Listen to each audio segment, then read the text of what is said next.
بسم الله الرحمن الرحیم. الهی انطقنی بالهدی و الهمنی التقوی. بدن انسان از 4 مزاج صفرا و سودا، دم و بلغم تشکیل شده. غلبه هر مزاج باعث یک سری از بیماری‌های خاص جسمی و روحی و روانی میشه. موضوع ما اختلالات روحی و روانی هستش که یک مزاج سوداوی با اون روبرو هست. انسان‌های سوداوی فکر و خیال زیاد دارن، تا حدی فکر و خیالشون حتی باعث این می شود که خوابشون مختل بشه و اختلالات خواب پیدا بکنن. این از علائمشون هستش. از علائم دیگری که دارن اینه که اینها به شدت کمالگرا هستن و صفر و صدی به عبارتی یا به عبارت دیگر سیاه و سفید به قضایا نگاه میکنن و تحلیل و درصد بندی توی مواجهشون با قضایا ندارن. به خاطر همین کمالگرا بودنشون خیلی از کارهایی رو که باید انجام بدن انجام نمیدن. حرکتهایی رو که به سمت موفقیت باید داشته باشن ندارند. به خاطر اینکه به آخر قضیه نگاه میکنن، اون نقطه نهایی رو میبینن و با خودشون اینجوری فکر میکنن که یا باید به اون نقطه برسن یا هیچ کار نمیکنن و این دلیل بر این میشه که هیچ حرکتی رو برای رسیدن به موفقیت شروع نمیکنن. کمالگرا بودن، صفر و صدی بودن اینها در روابط خودشون، در روابط اجتماعیشون، در روابط خانوادگیشون، در تربیت فرزندشون بعضا اثرات سوئی رو میذاره.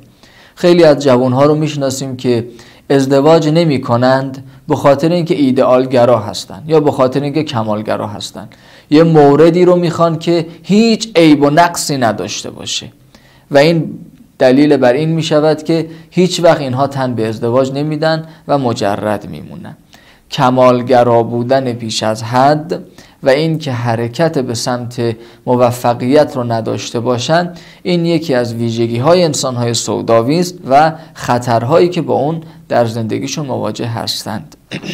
انسان های سوداوی معمولاً با صدای یک نواخت و احساس کم صحبت میکنن و حرف میزنن یا به عبارتی محبت کلامی کمی دارند. اینها خب شاید در روابط اجتماعیشون در کوچه و خیابان و بازار مشکلی ایجاد نکنه، اما قطعا در روابط خانوادگیشون، در صحبت با همسرشون، در صحبت با فرزندانشون و اعضای خانواده مشکلاتی رو به وجود میاره. در قرآن کریم حدود 10 نوع صحبت کردن گفته شده و توصیه شده، مثل قولا معروفا، قولا لینا یا قولا کریما، که بعضی از این روش‌های صحبت و دستورهای گفتگو مربوط به خانواده و اعضای خانواده است. متاسفانه انسان‌های سوداوی این ویژگی در اونها وجود نداره که بتونن با محبت کلامی بیشتر با خانواده، با فرزندانشون صحبت بکنن که این خودش باعث پیشگیری از بروز خیلی از مشکلات در خانواده میشه. این مسئله متاسفانه در انسان‌های سوداوی وجود نداره و انسان‌های سوداوی با این خطر هم مواجه هستند. انسان‌های سوداوی غالباً شوخی پذیر نیستند.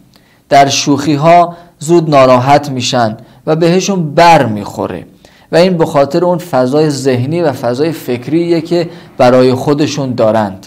لذا اینها باید بعضی از مطالب رو ازش بگذرن، تغافل بکنن، اهل عفو و بخشش باشند تا که انشالله در شوخی ها، در صحبت هایی که اینها باعث زیباتر شدن روابط میشه، اینها به مشکلی دچار نشن. انسان های سوداوی در تربیت فرزندشون استقلال کافی به فرزندشون نمیدن. بچه های اینها، فرزندان انسان های سوداوی مستقل نیستن و مستقل بودن رو در خانواده در کنار پدر و مادرشون تمرین نکردن که اینها در آینده دچار یک سری مشکلات و اختلالاتی میشن. پدر و مادری که اگر علائم سودا در وجودشون هست باید حواسشون به این قضیه باشه که بذارند بچه هاشون بعضی از کارها رو خودشون انجام بدن به عبارتی بچه ها در بعضی از موارد مستقل عمل کنند تا اون استقلال کافی رو بتونن در آینده کاملش کنند. نکته بعدی هم این که انسان‌های سوداوی یا پدر و مادری که سوداوی هستند، اینها غالباً نقاط منفی بچه ها رو بیان میکنن تا اون نقطه مثبت ها. اینها بیشتر منفی بافی میکنن نسبت به فرزندانشون. اگر در جمعی نشسته باشند، اون منفی ها، روش های منفی، کارهای منفی و کارهای بدی که بچه هاشون انجام دادن رو بیان میکنن تا اون نقطه مثبت هایی که بچه هاشون دارن و این خودش دوچار یک سری از اختلالاتی برای فرزندان و بعضاً برای خود پدر و مادر هم می شود. غالباً انسان‌های سوداوی قوانین سرد و خشکی رو در خانه اعمال می کنن. منزل انسان و خانه انسان نباید بدون قانون باشه. قطعاً باید یک سری قوانینی بر خانه و زندگی حاکم باشه، اما خشک بودن قوانین، سرد بودن قوانین و صفر و صدی بودن قوانین باعث یک سری از اختلالات میشه. اون فضای محبت، اون فضای صمیمیتی که در خانواده باید حاکم باشه رو از بین میبره و انسان‌های سوداوی بیشتر این کارها رو انجام میدن. این رو باید حواسشون جمع باشه. قوانین خشک، قوانین سرد، قوانین سختی رو در خانه اعمال نکنن که شاید پدر و مادر چون که بزرگتر هستن، تجربه بیشتری دارن، بتونن این قوانین رو تحمل بکنن و برای خودشون تحلیل بکنن. اما برای فرزندان و بچه ها که از درک کافی برخوردار نیستن، غالبا یک سری از مشکلاتی و یک سری وسواس هایی رو براشون به وجود میاره. انسان های سوداوی که علائم خودشون رو میشناسن، خطرها رو متوجه هستن، یک سری کارهایی رو باید انجام بدن. اولا اگر اختلال شدیدی دارن، مثل وسواس فکری هایی که غالباً غیر قابل مدیریت هستش، خب اینها باید به یک مشاور، به یک روانشناس دینی مراجعه بکنن و به کمک اون مشکل خودشون رو حل بکنند.